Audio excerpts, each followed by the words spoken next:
தமிழ்நாடு முதலமைச்சர் மு.க.ஸ்டாலின் தலைமையில் வரும் சனிக்கிழமை நடைபெறவுள்ள இளையராஜாவிற்கான பாராட்டு விழாவில் நடிகர்கள் ரஜினிகாந்த் மற்றும் கமல்ஹாசன் வாழ்த்துரை வழங்க உள்ளனர்.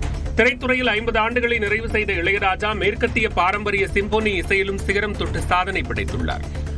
இந்நிலையில் வரும் சனிக்கிழமை நேரு உள்விளையாட்டு அரங்கில் தமிழ்நாடு அரசு சார்பில் மிகப்பெரிய அளவில் அவருக்கு பாராட்டு விழா நடத்தப்பட உள்ளது. இதில் ரஜினிகாந்த் மற்றும் கமல்ஹாசன் வாழ்த்துரை வழங்க இருப்பதாக அரசு தெரிவித்துள்ளது.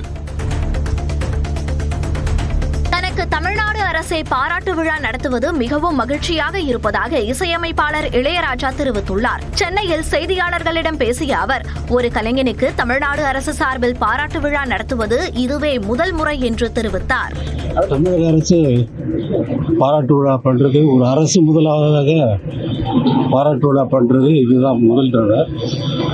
அது உங்களுக்கெல்லாம் எவ்வளோ சந்தோஷமா இருக்கோ அதே எனக்கு சந்தோஷமா இருக்கு. மக்கள் எல்லாம் எல்லாரும் இதில் கலந்துக்க முடியாது அப்படிங்கிறது அந்த ஸ்டேடியம் இடம் போராது.